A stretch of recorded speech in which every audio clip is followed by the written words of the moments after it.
Everyone. आज बेटा आप चैप्टर नंबर 9 स्टार्ट करांगे। डिफरेंशियल इक्वेशंस ऑफ एक्सरसाइज 9 करांगे फ्रॉम मॉडर्न बुक दे विचों करावांगी। जो भी डाउट होया तुसीं इस तो बाद मेरे तो पूछ सकते हो। हुण देखो बेटा इस चैप्टर का नाम है डिफरेंशियल इक्वेशंस। डिफरेंशियल का मतलब है डेरिवेटिव एंड इक्वेशंस का मतलब है कि एक इस तरह की मैथेमैटिकल स्टेटमेंट जिहदे विच कोई भी दो एक्सप्रैशनस इक्वल होंदे है। इक्वेशंस तुसी ऑलरेडी पहला पढ़ चुके हो। डिफरेंशियल इक्वेशंस तुसी अज पहली बारी पढ़ोगे। देखो बेटा कि ये इक्वेशन का मतलब है mathematical statement in which two expressions equal. मतलब कोई भी इस तरह की इक्वेशन जिहदे दो एक्सप्रैशन इक्वल है तो उन्होंने की बोलते हैं इक्वेशन। फॉर एग्जाम्पल जिमें 2x + 3 = 5 linear equation in one variable because x ये एक वेरीएबल है। लीनियर इक्वेशन है। हुण ये एक मैथेमैटिकल स्टेटमेंट है। ये एक एक्सप्रैशन है 2x + 3 एंड इक्वल एक है 5 मतलब left and right part equal होंगे। तो उस तरह की स्टेटमेंट्स नूं की बोलते हैं equations. Mathematical statement in which two expressions equal. Linear equation भी हो सकती हैं, क्वाड्रेटिक भी है, डिफरेंशियल भी है, किसी भी फॉर्म हो सकती हैं। उन्हें तुहानूं एग्जाम्पल दी इक्वेशन जो तुसीं ऑलरेडी पढ़ के आए हो। डिफरेंशियल इक्वेशंस की होंगी हैं, ये इस तरह की इक्वेशंस है जो डेरीवेटिव की फॉर्म च होणगियां and dependent and independent variable दे विच एक रिलेशन डिफाइन करनगियां।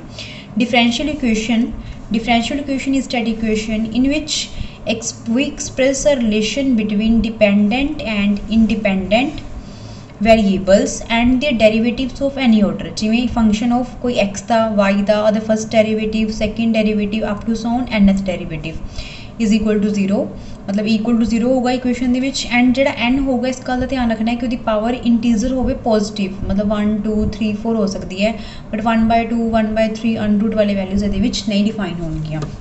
हम डिपेंडेंट इंडिपेंडेंट वेरीएबल की सीगे जिमें आप dy/dx लिखे है तो ये y कि उपर डिपेंड हो गया x के उपर तो y हो गया डिपेंडेंट एंड x हो जाऊगा वह इंडिपेंडेंट वेरीएबल। हम बेटा देखो ये आप फाइंड आउट की करना है, एक तो सिर्फ ऑर्डर फाइंड आउट करना है, एक डिग्री, एक दसना है कि जी भी इक्वेशन लिखी हुई है वो लीनियर है या नॉन लीनियर। ऑर्डर का मतलब की होंगे, ऑर्डर होंगे हाईएस्ट डेरीवेटिव। कोई भी इक्वेशन लिखी हुई है डिफरेंशियल उस इक्वेशन का जो सब तो हाईएस्ट डेरीवेटिव होगा दैन इट्स कॉल्ड ऑर्डर। जिमें d²y/dx² + y = 0। हूँ देखो इसका हाईएस्ट डेरीवेटिव कितना है 2 तो ऑर्डर की हो गया 2। जिमें dy/dx = sin x ये हाईएस्ट डेरीवेटिव कितना 1 तो ऑर्डर हो गया 1। नैक्सट है जिमें y' + cos y' = 0 तो इस इक्वेशन का भी फर्स्ट डेरीवेटिव ही ये ऑर्डर की हो गया 1। दैन ऑर्डर होंगे हाईएस्ट डेरीवेटिव। हाँ बेटा उस तो बाद है डिग्री का मतलब होंगे कि जो अपना हाईएस्ट डेरीवेटिव है वो हाईएस्ट पावर की है, highest power of the highest order derivative. हूँ जिमें देखो इस फर्स्ट इक्वेशन के हाईएस्ट डेरीवेटिव आवला सी तो पावर कितनी है 1 तो डिग्री की होगी फर्स्ट दी 1। सैकेंड भी हाईएस्ट डेरीवेटिव 1 सी वो पावर कितनी है 1 तो यदि डिग्री भी की होगी 1। हूँ देखो बेटा थर्ड जो इस तरह के क्वेश्चन है जिमें y' + cos y' मतलब जिन्ना क्वेश्चन के डेरीवेटिव के नाल साइन कोस ई यूज़ हो जाए तो उन्होंने क्वेश्चन की आप डिग्री डिफाइन नहीं कर सकते। डिग्री डिफाइन होंगी है सिर्फ इस तरह की इक्वेशंस दी। ऑर्डर आप डिफाइन कर सकते हो उन्हों का बट डिग्री उदों ही डिफाइन होंगी है जो इक्वेशन इस फॉर्म के होन। डैट मीनस वाई दे नाल डेरीवेटिव ना हो तो डिग्री डिफाइन नहीं होंगी। वाई दे नाल अगर अपने को डेरीवेटिव कोस साइन ई वाले फॉर्म के किसी नाल भी लग्या हुआ है then you can not define degree of this type of questions. तो डिग्री बेटा फर्स्ट एंड सैकेंड की तो 1 होगी बिकॉज इन्हों की पावर कितनी है हाईएस्ट 1 बट थर्ड क्वेश्चन की डिग्री वी कैन डिफाइन ना। बेटा इस तो बाद है लीनियर और non linear. A differential equation is said to be linear if the unknown function and its derivative which occur in the equation occur only in the first degree and are not multiplied together।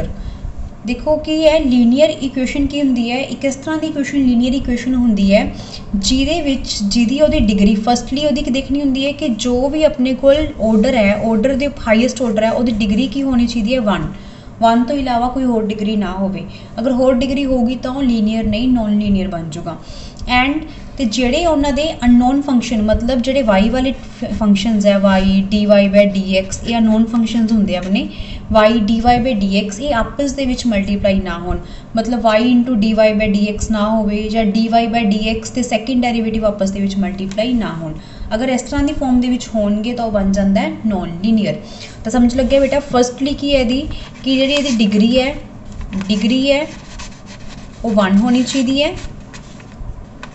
Secondly y D Y by D x एवें नहीं होना चाहिए, cos d Y by D x एवें नहीं होना चाहिए, मतलब angle वह d Y by D x ना हो, साइन भी ना हो, टैन भी ना हो, इत्थे ई दी पावर वाई डैश ना हो, ई दी power d Y by d square y upon d x square ना हो। तो इस तरह के क्वेश्चन की आप डिग्री नहीं डिफाइन कर सकते, तो इस तरह के क्वेश्चन बन जाते हैं नॉन लीनियर की फॉर्म के।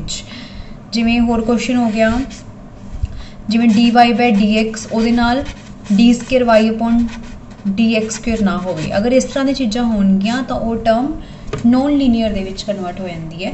हुण देखो जिमें first D Y by D X equal to sine X, हुण इहदी डिग्री कितनी है 1, ऑर्डर भी 1, ऑर्डर मतलब डेरीवेटिव एक है, वो पावर भी एक है, तो डिग्री भी 1, ऑर्डर भी 1, ऑर्डर 1 डिग्री 1 एंड लीनियर है बिकॉज इसकी पावर कितनी है 1। हुण इहदे ये भी नहीं कि Y D Y by D X आपस दे विच मल्टीप्लाई भी नहीं हैगी। सैकेंड इहदा ऑर्डर कितना है 1, डिग्री भी 1 तो आपस के कोई मल्टीप्लाई भी नहीं, तो ये भी हो गया लीनियर। नाउ नैक्सट है बेटा y dash plus cos y dash equal to 0। हुण ये देखो कोस के नाल D Y by D x आ गया तो ये हो गया नॉन लीनियर। नाउ नैक्सट है बेटा वाई के नाल D Y by D x multiply है equal to x d Y by D x का होल स्केयर प्लस 1। हुण ये भी आप डिग्री डिफाइन कर सकते हैं, सॉरी ऑर्डर डिफाइन कर सकते हैं, D Y by D X 1 है, डिग्री नहीं डिफाइन कर सकते तो नॉन लीनियर हो चुकी क्योंकि वाई के नाल D Y by D x multiply के है, तो इस तरह की टर्म्स नॉन लीनियर बन जाती है अगर वाई तो D Y by D X खुद मल्टीप्लाई हो। हम बेटा ये समझ आए ये क्वेश्चन के लीनियर तो नॉन लीनियर का तुहानूं पता होना ज़्यादा जरूरी है। डिग्री ऑर्डर तो तुहानूं समझ आ जाता है क्योंकि इन्हां विच काफ़ी कन्फ्यूजन होती है। इस वीडियो बनाने तो बाद अगर बेटा कोई डाउट होए तो तुसीं मेरे को परसनली पूछ सकते हो। हुण एक क्वेश्चन करा रही है मॉडर्न बुक के 9th 1 plus D Y by D X दी होल दी पावर 3/4 ਇਹਦਾ सैकेंड डेरीवेटिव। हुण इस तरह के क्वेश्चनस ਨੂੰ सॉल्व करने ਲਈ डिग्री फाइंड आउट करने के लिए सब तो पहले ਇਹਦੀ पावर ਨੂੰ सही करना पऊगा। पावर इंटीजर की फॉर्म च लैके आनी है पॉजिटिव, तो सब तो पहले 4 पावर नाल इधर भी 4 पावर नाल मल्टीप्लाई करती, इस साइड पर भी वो 4 पावर करती, तो इतने 4 नाल 4 कट्टिया गया, इतने 4 आ गया। हुण देखो मैक्सीमम डेरीवेटिव कितना है 2, तो highest derivative 2, order is 2 and degree कितनी है हाईएस्ट डेरीवेटिव की पावर कितनी है 4, तो डिग्री होगी 4। अगर पावर 4 है तो की बन गया नॉन लीनियर। 16th क्वेश्चन है Y D Y by D X plus under 1 plus D Y by D x का होल क्यूब। हुण इस तरह के क्वेश्चन को सॉल्व करने सब तो पहले इन्हू इधर लै गए, फिर यदि रूट को खत्म करने स्क्वेयरिंग की, तो बेटा देखो सिंपली फॉर्म बन गई है। ये ऑर्डर कितना आ रहा है मैक्सीमम डेरीवेटिव कितना होया ये 1, ऑर्डर हो गया 1। तो ये डिग्री इन्होंने पूछा नहीं, तो नॉन लीनियर बारे भी नहीं पूछा, बट ये नॉन लीनियर होगा बिकॉज तो इसका फॉर्मूला खोलेंगे बनूगा A square B square 2a भी बनूगा, तो वाई तो D Y by D x multiply चले जाएंगे, तो ये क्वेश्चन बन जाऊगा नॉन लीनियर का। थैंक्स बेटा, अगर इस तो बाद कोई डाउट है तो then you can ask me.